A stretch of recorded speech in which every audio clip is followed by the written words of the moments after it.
Ya les subí los videos que estaban pendientes. Creo que ya todo les quedó allá en la plataforma. Bueno, entonces uno de los temitas que tenían para el desarrollo de los videos era el de integrales sobre regiones generales. Entonces, cuando a nosotros nos hablan de regiones generales, nos dicen una región que puede tener cualquier forma determinada. ¿Qué sucede? Que en muchos casos es un poquito complicado poder trabajar esas formas de una manera directa. Entonces nos tenemos que apoyar en varias funciones para poder componer esa función que queremos trabajar. Entonces, ¿a qué me refiero? Fijémonos en esta imagen que está acá. Si yo quiero poder encontrar el área de esta figura que tengo acá, pues me va a quedar muy complicado. Cuando nosotros trabajamos las integrales en una variable, pues la idea era encontrar el área bajo esa curva.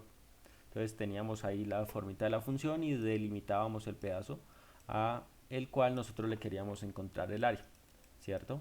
Entonces, digamos que esto es muy fácil porque esa delimitación que nosotros hacíamos coincidía con los ejes, en este caso pues era el eje X, entonces no era tan complicado, simplemente hacíamos una integral cualquiera para esa función y sacábamos el área. Pero ¿qué pasa cuando yo tengo una función, una forma que no es tan fácil como esa que les acababa de trazar, sino que voy a tener, por ejemplo, este pedazo de así y yo quiero hallar este área? Entonces fíjense que es muy diferente porque me va a sobrar todo este campo que tengo acá. Entonces, esas son las regiones generales, ese tipo de formas en las cuales no se puede calcular el área con una integral directamente. Y es una de las aplicaciones que tenemos de nuestras integrales dobles. Entonces, la figura que yo quiero calcular es esta que está marcada por una de acá. Entonces, una figura cualquiera. ¿Qué va a pasar? Esa figura yo la puedo tomar como una composición de dos funciones específicamente. Es decir, que una primera función sería, por ejemplo, desde acá, todo lo que va por la parte de arriba. Esa puede ser nuestra función f de x.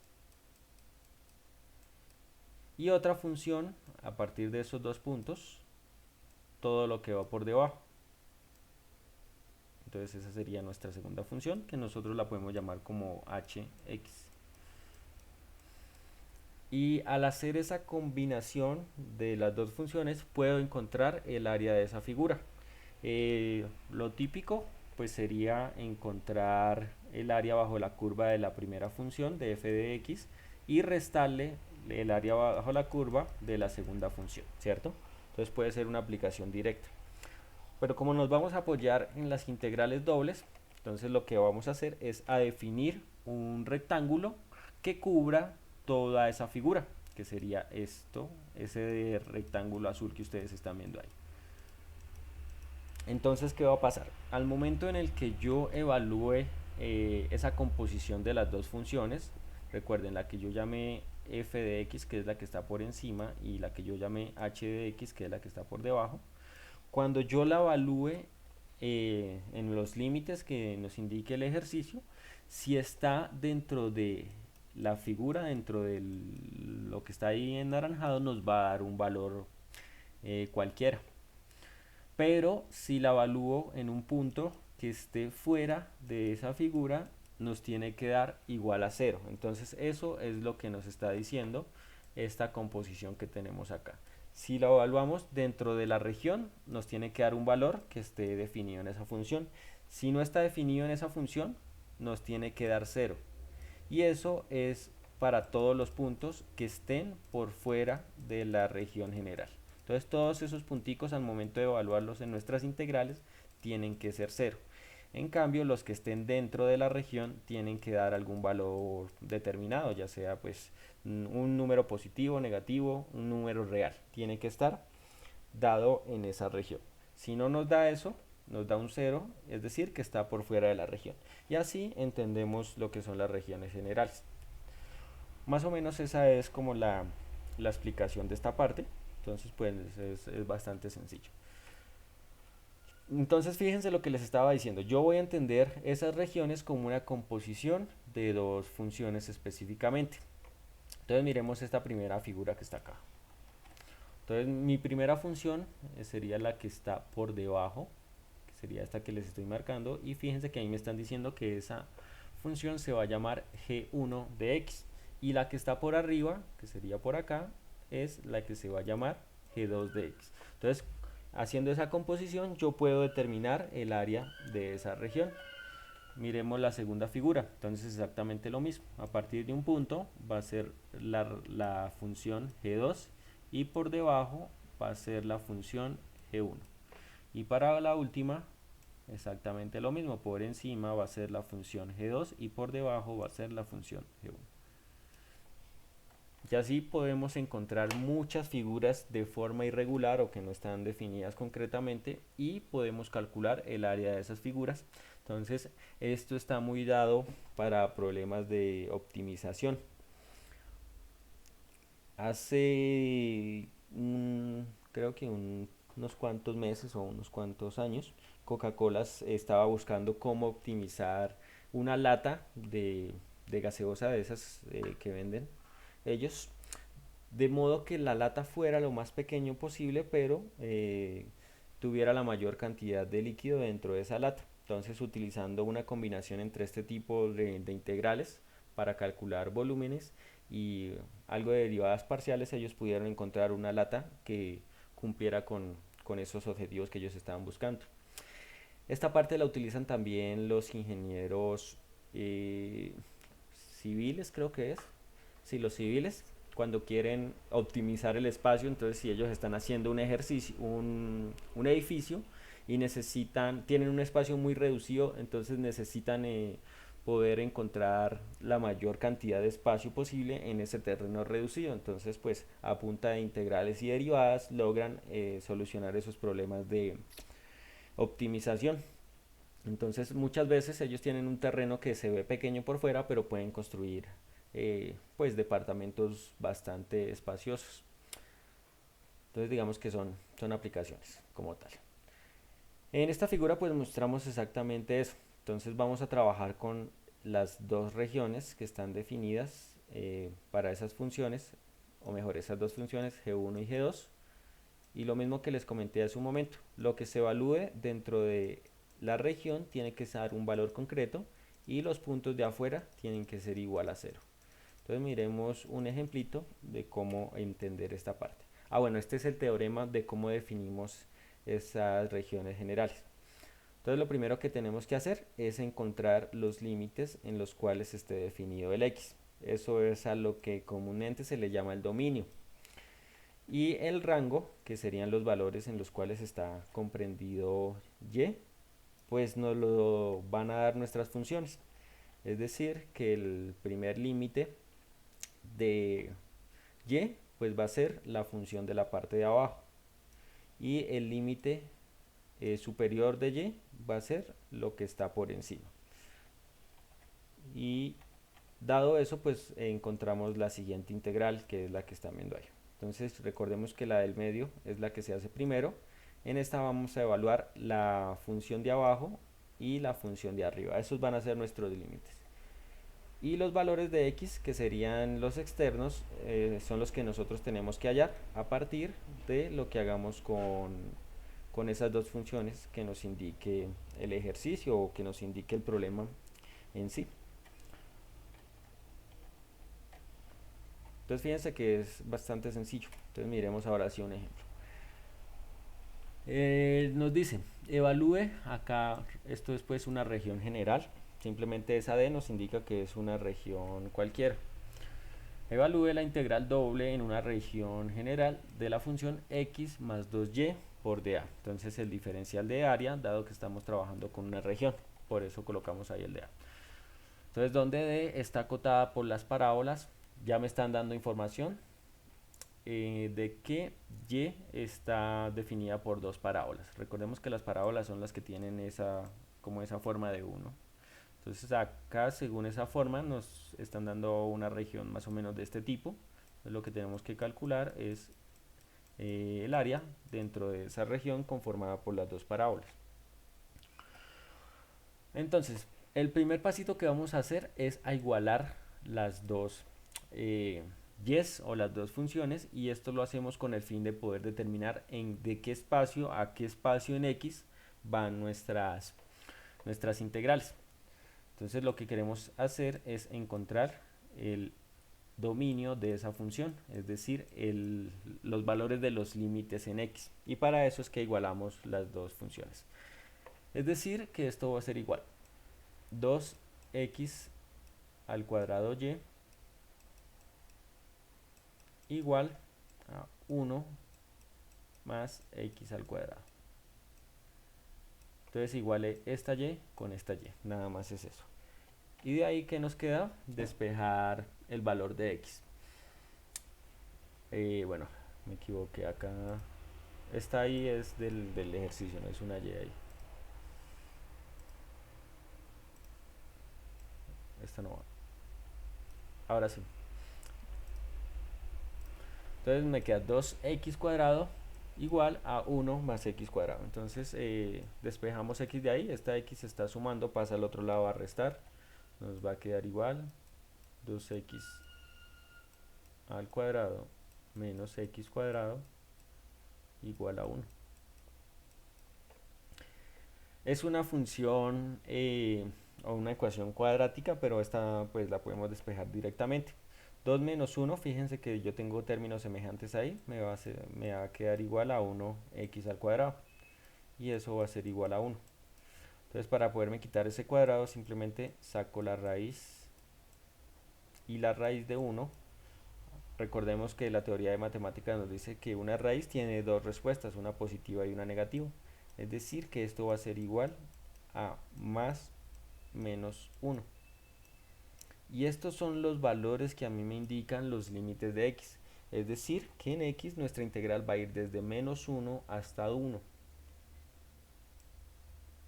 Entonces va a ir desde menos 1 hasta 1 en x. Es decir, que la última integral que yo tengo que evaluar es el de x. Entonces por eso lo coloco al final. Ahora tengo que encontrar los límites de y, pero si seguimos el teorema nos están diciendo que esos límites tienen que ser las mismas funciones que nosotros nos da el ejercicio. Es decir, que viendo pues son los valores que tenemos acá. Por lo tanto, nuestra segunda integral está conformada desde 2x al cuadrado hasta 1 más x al cuadrado. Muchos de estos ejercicios nos salen con esos límites en los cuales se incluye variables, pero no es nada complicado, se trabajan exactamente igual a como lo hicimos anteriormente, como cuando solamente teníamos números. Y nuestra función pues no va a cambiar, es la misma que nos indica el ejercicio, que sería x más 2y. Y el resto pues ya es desarrollar esa integral. Bueno, estos son límites de y, entonces yo tengo que evaluar eso en función de y, es decir, que tengo que colocar ahí el diferencial de y. Lo mismo, entonces evaluamos primero la del centro y al final la de los extremos. Entonces, bueno, la voy a escribir por acá.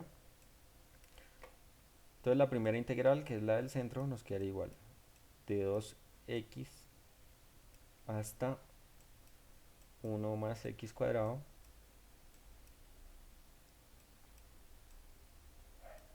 y nuestra función que es 2x, x más 2y.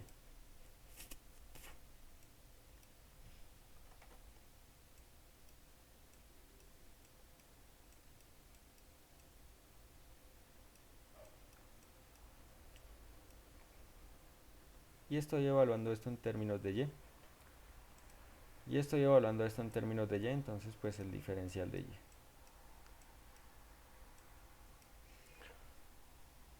Desarrollamos esa integral común y corriente, entonces ¿qué nos quedaría acá? El primer término, fíjense que no tiene variable, por lo tanto nos va a quedar x por y más, entonces de acá ¿qué nos queda? Si yo tengo 2y al cuadrado sobre 2, y acá 2 y 2 pues se van, por lo tanto solamente me va a quedar y al cuadrado.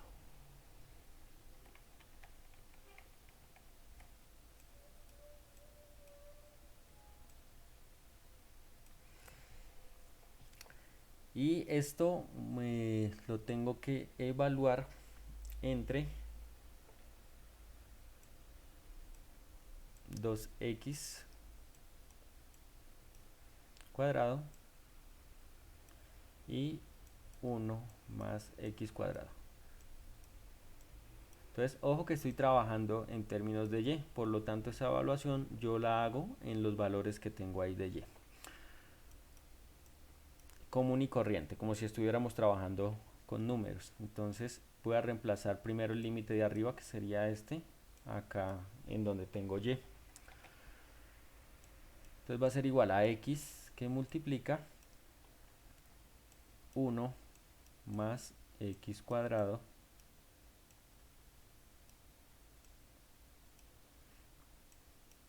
más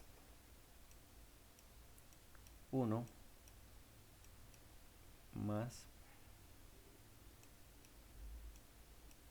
x cuadrado y esto al cuadrado. Bueno, esa es la parte del límite de arriba, ¿cierto? Entonces la voy a colocar acá entre paréntesis. Y a esto le tengo que restar la evaluación por el límite de abajo, que es este que está acá, 2x cuadrado.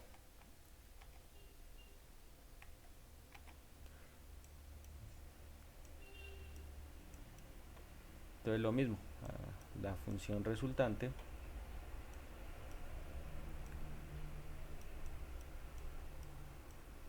dos x cuadrado más 2x cuadrado al cuadrado. Entonces fíjense que es una integral común y corriente, simplemente que estoy trabajando con una variable, con una letrica, pero el proceso es exactamente el mismo. ¿Qué nos queda hacer? Pues tirar álgebra, ¿no? Para ver qué podemos cancelar o qué podemos quitarnos de ahí. Entonces de esta primera vamos a desarrollar esos productos y este producto notable que tenemos acá. Entonces lo voy a colocar acá abajo. Lo primero pues es multiplicar. Entonces x por 1 pues va a ser x. Esto está entre paréntesis o entre corchetes. Más x a la 3. Entonces desarrollé ese primer término. Ahora el segundo pues lo tenemos que expandir. El producto es el primero al cuadrado más 2 veces el primero por el segundo. Entonces va a ser igual a 2 por x al cuadrado más el segundo al cuadrado. Entonces tengo x cuadrado, 2 por 2 sería igual a 4, me queda x a la 4. Simplemente desarrollé este producto notable que tengo ahí. Ahora la parte de abajo, entonces multiplico x por x cuadrado, esto va a ser igual a 2 x a la 3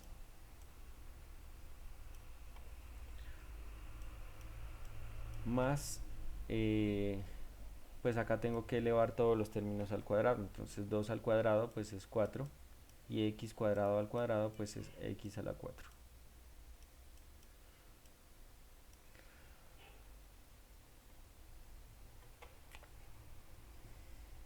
Bueno, este es el mismo ejercicio para que no se confundan, simplemente pues vamos a continuar acá en la parte de abajo. Miremos a ver qué nos podemos quitar de ahí. Bueno, tengo que expandir, quitar los corchetes. Entonces de ahí que nos queda x más chicos, estén pendientes, de pronto la embarro en algún punto, entonces por favor, para que si la embarro, para que me corrijan antes de continuar.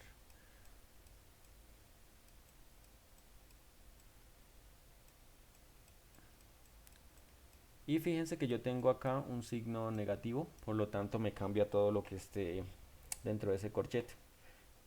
Entonces me queda 2 menos 2x a la 2 menos 4x a la 4. Exactamente, sí señor. Acá era la 3, sí señor.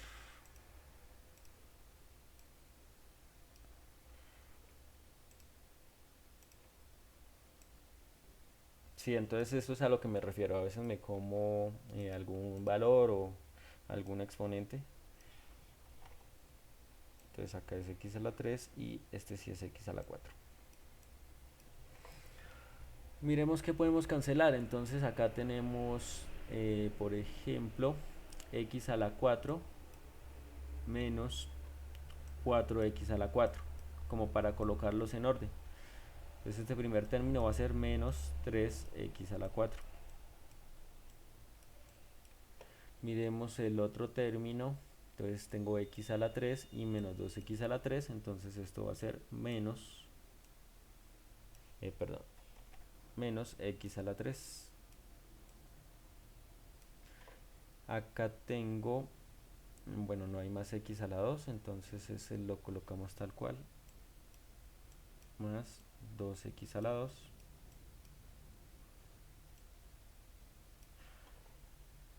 Que sería este de acá, más x, que es este, y más 1. Listo, creo que no hay más términos. Y fíjense que si yo reemplazo límites que tienen la misma variable, pues al final voy a tener una función cualquiera. Simplemente que nos toca tirar un poquito más de álgebra, pero el procedimiento es exactamente el mismo. No cambia nada. Ahora, ¿qué nos falta? La segunda integral, que sería la del extremo, ¿cierto? La que va desde menos 1 hasta 1 y la vamos a evaluar en función de x o en términos de x. Entonces esa integral estará dada por desde menos 1 hasta 1 de lo que obtuvimos, que es menos 3x a la 4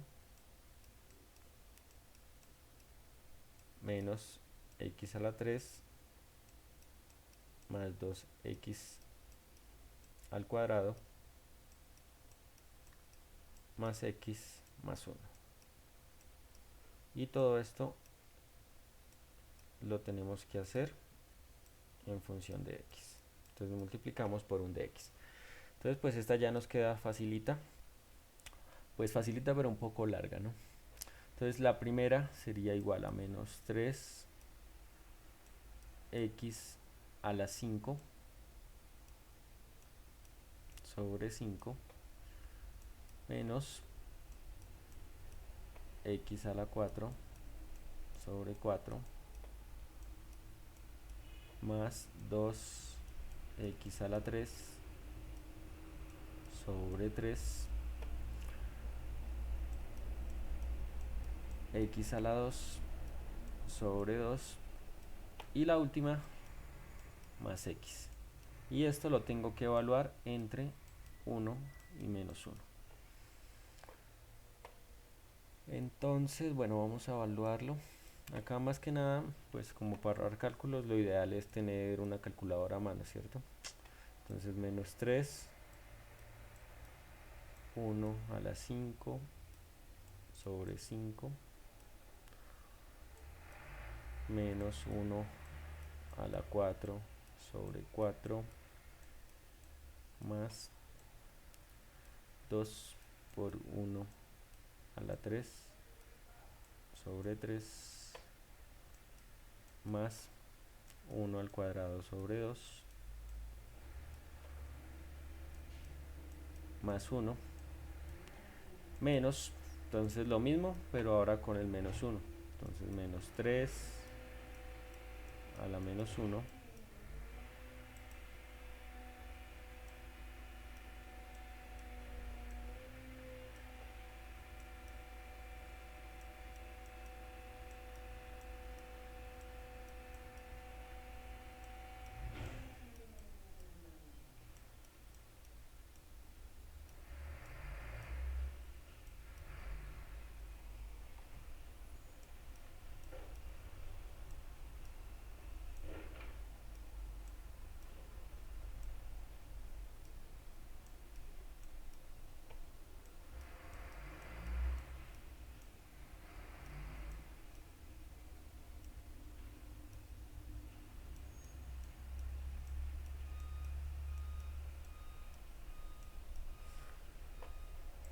Bueno, ahí me comí un pedacito al final, pero creo que se sobreentiende. Simplemente pues agarrar y meter todo eso a la calculadora o hacer la operación manual. Entonces a ver cuánto nos da esto que está acá.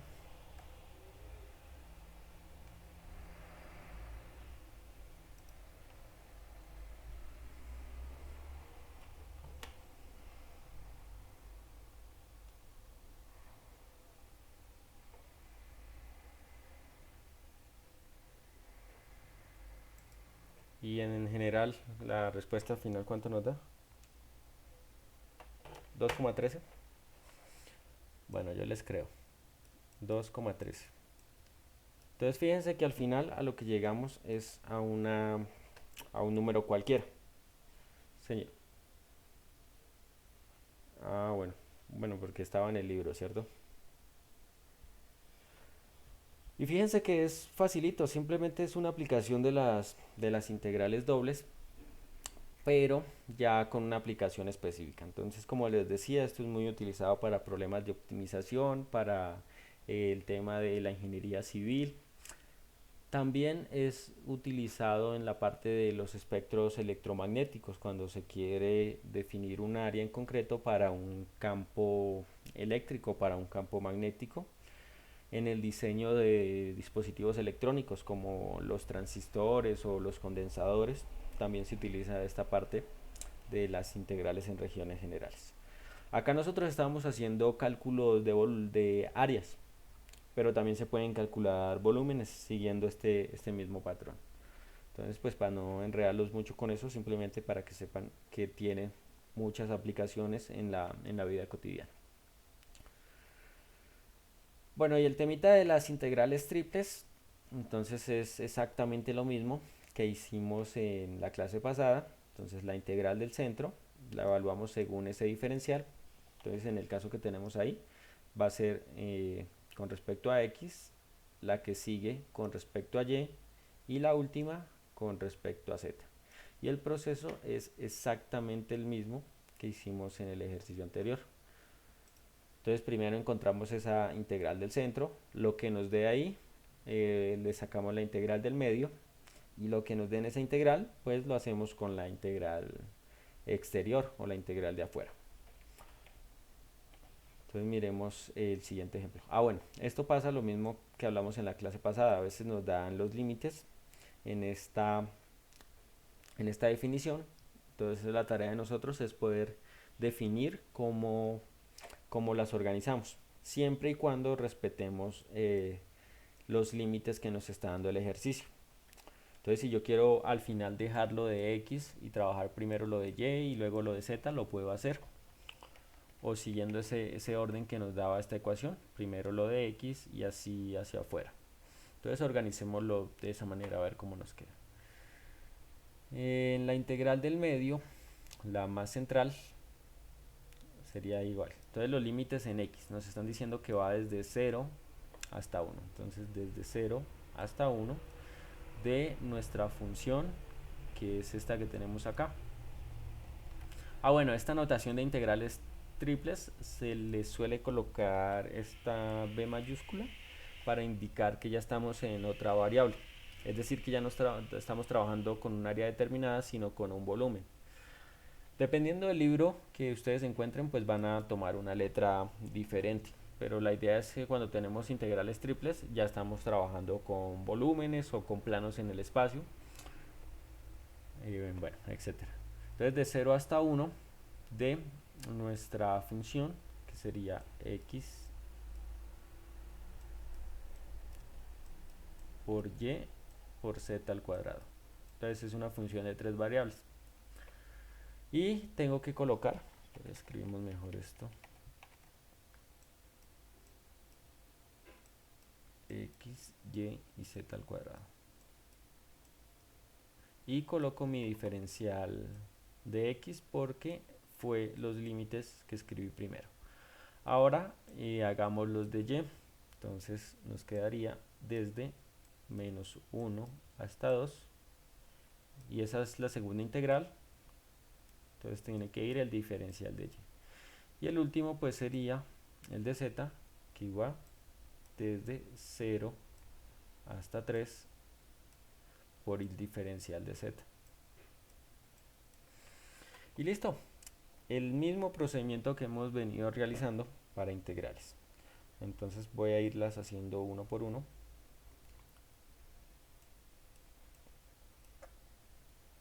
Entonces la primera, que es de 0 hasta 1 de la función. Bueno, acá tenemos una función sencillita, pero dependiendo de, de la aplicación pueden ser funciones un poco más complejas o de lo que nos diga el ejercicio.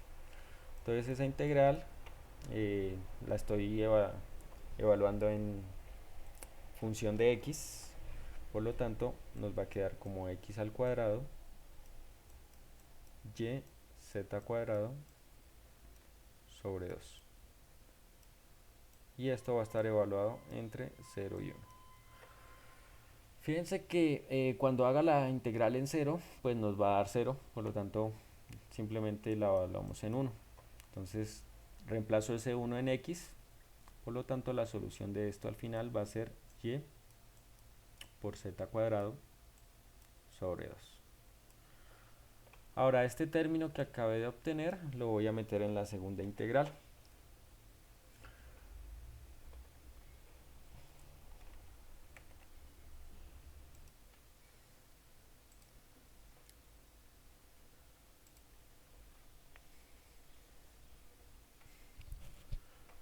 Bueno, continuamos. Entonces teníamos este numerito de acá.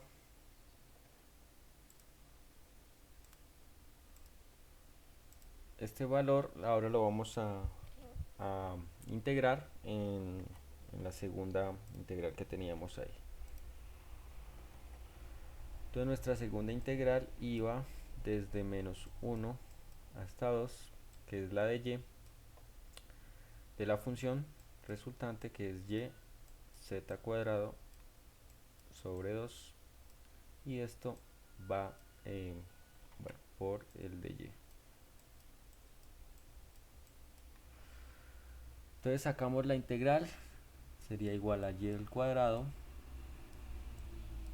por z cuadrado sobre 2 por 2, 4, y esto evaluado entre menos 1 y 2. Entonces acá sí tenemos que evaluar los dos límites.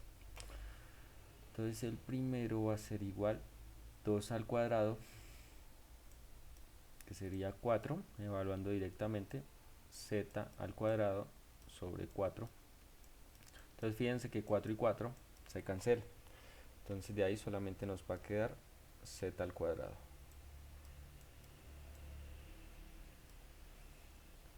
Menos el límite inferior, que sería menos 1 al cuadrado. Entonces menos por menos va a ser más. Nos va a quedar ese valor positivo. Como pues es un 1, no lo vamos a colocar. Z al cuadrado sobre 4. Y listo. Ahora, ¿qué podemos hacer? Bueno, podemos factorizar, pero da lo mismo. Entonces esta última integral que acabamos de hacer la vamos a evaluar en los últimos límites, que serían desde 0 hasta 3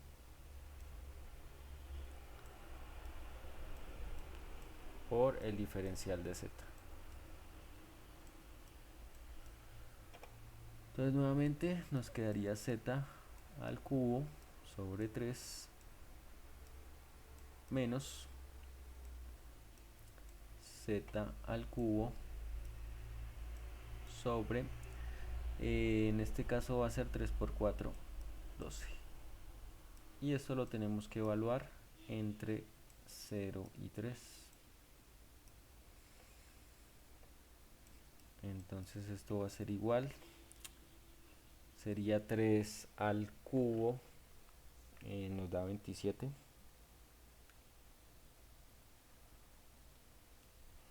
Y 27 sobre 3 es igual a 9. Menos En este caso nos dio 27/12 y simplificando pues esos 9/4. El del 0 pues nos da 0, no lo vamos a colocar. Entonces este ejercicio va a ser igual a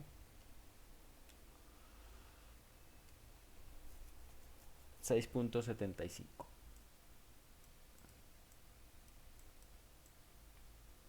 Y listo, esas son las integrales triples. Fíjense que no es nada diferente a lo que ya hicimos, solamente que le agregamos una tercera variable. Entonces pues bastante sencillo.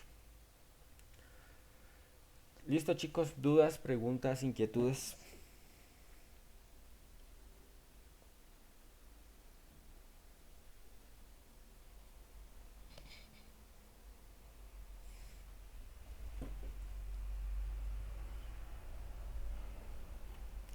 Listo, perfecto. Bueno, este era el mismo ejercicio por si me faltaba espacio. Ya para finalizar, entonces, pues les voy a hacer una pequeña introducción a lo que son los campos vectoriales. Entonces, esta parte de campos vectoriales es muy utilizada en aplicaciones en la parte de física. Entonces, fíjense las dos gráficas que tenemos ahí en, en la pantalla. Esas gráficas están indicando la dirección de los vientos en un sector determinado. Creo que esto es San Francisco en Estados Unidos. Las que están de color amarillo son vientos que tienen una velocidad mayor, es decir, vientos más fuertes. Las que están en color rojo son vientos moderados y las que están en color blanco son vientos normales. Y igual para las que están al lado derecho. Y esto es pues a distintas horas del día. Si no estoy mal, esto creo que era como a las 6 de la mañana, 6 a.m. Y esto era como a las 4 de la tarde. Entonces acá pues es para hacer una comparación de cómo la velocidad de los vientos cambia respecto a la hora del día. Bueno, ¿qué tiene que ver esto con los campos vectoriales o con los vectores en sí? Que es pues lo que nosotros ya trabajamos. Resulta que cada una de esas flechitas que tenemos ahí están representadas por medio de vectores. Cada una de esas flechas es un vector. Cuando hablamos de campos vectoriales, entonces son todos esos vectores reunidos en un mismo conjunto que tienen algún punto en particular o algún punto de relación que nos hace a nosotros poderlos estudiar. Entonces, en este caso, el punto de relación que tienen todos esos vectores es que todos simbolizan velocidad de los vientos. Entonces, como todos tienen esa característica en común, nosotros definimos ese campo que está ahí, ese campo vectorial, exactamente como el campo vectorial que me indica la velocidad del viento en un sector determinado. Entonces, siempre que nosotros trabajemos con vectores que tengan alguna relación particular entre ellos, los podemos denotar como campos vectoriales. Otros ejemplos. Entonces, fíjense en esta figura las lineecitas azules. Esas líneas indican la... Esto es en el mar, entonces imagínense que todos esos movimientos que hacen las olas del mar, que unas van para una dirección y otras van para otra, entonces esa relación que tiene el movimiento marítimo es el que se establece ahí en esa figura. Entonces lo que nos quiere decir es que nosotros podemos representar el movimiento marítimo también por un campo vectorial. Y bueno, de ahí se despliega una serie de estudios y aplicaciones, entonces todos esos fenómenos de todos esos fenómenos gravitacionales que hace ese movimiento marino, pues se estudia a partir de los campos vectoriales. Ahora miremos la figura que está a la derecha. Entonces lo que tenemos ahí es un vehículo que se está moviendo a una velocidad determinada. Entonces las flechitas que yo tengo ahí señaladas me están indicando la fricción del viento. Es decir, que el auto pues choca con el viento y seguramente esto lo han sentido ustedes cuando van conduciendo, cuando van montados en cualquier vehículo, que si ustedes sacan la mano por la ventana, pues van a sentir como el viento choca contra su palma de la mano. Es exactamente lo mismo. Sino que nosotros podemos hacer ese estudio de la fricción del viento o del choque del viento también interpretándolo como un campo vectorial, dado que esa característica en común que tienen todas esas líneas o todos esos vectores es que me están representando esa fricción del viento. Y esto pues es muy aplicado por ejemplo en la Fórmula 1 o en el rally, en el cual para dar los diseños de los automóviles pues tienen que tener en cuenta todas esas variables, lo que va a alterar ese diseño, el aerodinamismo que tienen los vehículos, ¿cierto? Y eso pues en base a lograr mayores aceleraciones o mayores velocidades y que el viento no sea un inconveniente tanto para la estructura del vehículo como para la seguridad del piloto que va conduciendo. Entonces fíjense que todas estas características tienen aplicaciones en la vida cotidiana. Ahora, ¿cómo se determinan los campos vectoriales? Entonces, nosotros podemos determinar esos campos vectoriales como una función característica. Esas funciones llevan esta f mayúscula, entonces es diferente a esa que teníamos como la f de función normal, sino es una función específica de un campo vectorial. Y cada función pues va a estar dada según el punto en el cual se mueva ese vector que nosotros queremos analizar. ¿A qué me estoy refiriendo? Entonces yo voy a tener un punto P en I y un punto Q en J. Fíjense que los dos puntos tienen componentes en X y Y, y al final lo que voy a obtener son vectores a partir de esos puntos. Entonces lo mismo que trabajamos cuando vimos el vector gradiente, es algo muy parecido. Gráficamente, ¿cómo nos va a quedar? Entonces el punto de partida va a ser el que nos indique la función. Entonces un punto cualquiera, xy. Y el punto final es el que nos indique el valor de p y q como si fuera una distancia. Recuérdense cuando nosotros hicimos distancia de un punto a otro. Entonces recuérdense que restábamos x2 menos x1 y y2 menos y1. Entonces así es que se hallan los vectores de ese campo vectorial. Entonces acá pues tenemos un primer vector con esas condiciones, acá otro vector con esas condiciones y así sucesivamente.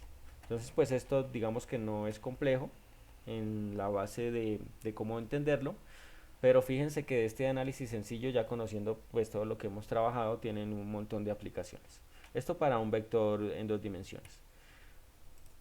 Para 3 dimensiones, bueno, para 3 dimensiones es exactamente igual, solamente que involucraríamos una variable z y tendríamos un punto P en lo mismo, x, y y z, el punto Q. Bueno, este sería la componente en I. Es exactamente lo mismo que tenemos para 2 dimensiones, pero pues no tenemos que agregar un punto más. Esto es en J. Y el último se suele llamar, según el libro que ustedes estén analizando, como el punto R. Y lo mismo, en X, en y en Z. Y este sería el valor de K. Y bueno, eso para el caso de 3 dimensiones. Y listo, esa sería la definición de lo que es un campo vectorial. Bueno, yo no metí ejercicios para no alargarnos con este tema, ya que solo quería hacer una introducción para que de pronto ustedes se encuentren en esta parte más adelante, entonces como para que recuerden que lo mencionamos acá en este curso. Y listo chicos, con esto pues ya cerramos como tal el contenido temático del curso. No sé si tienen alguna pregunta adicional. Espero que les haya sido útil, que pues pudieran practicar más todo el tema de integrales y derivadas, que es como el fundamento del cálculo. Les agradezco a todos la participación que tuvieron, el desarrollo de las actividades, y pues para los estudiantes que más participaron, pues agradecerles por esa participación que tuvieron. Entonces, pues de mi parte eso es todo en cuanto al contenido temático. Dentro de 8 días tenemos el parcial y muy posiblemente al final de la jornada pues tendremos un espacio para socializar el tema de las notas. Pues hay que estar pendientes de cómo programan esa última semana. No sé si hay alguna duda adicional, si no por favor regálenme la asistencia. Primero apellidos y luego los nombres, por favor.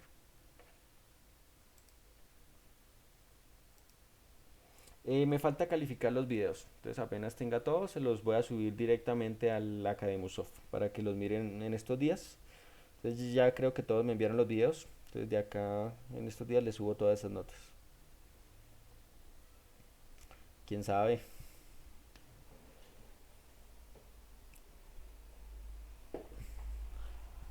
Señor,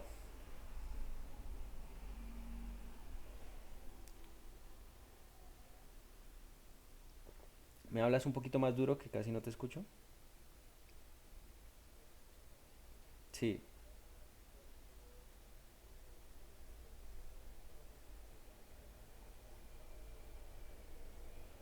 no, uno solo, pero pues espero que ahí en la presentación indique el nombre de los tres.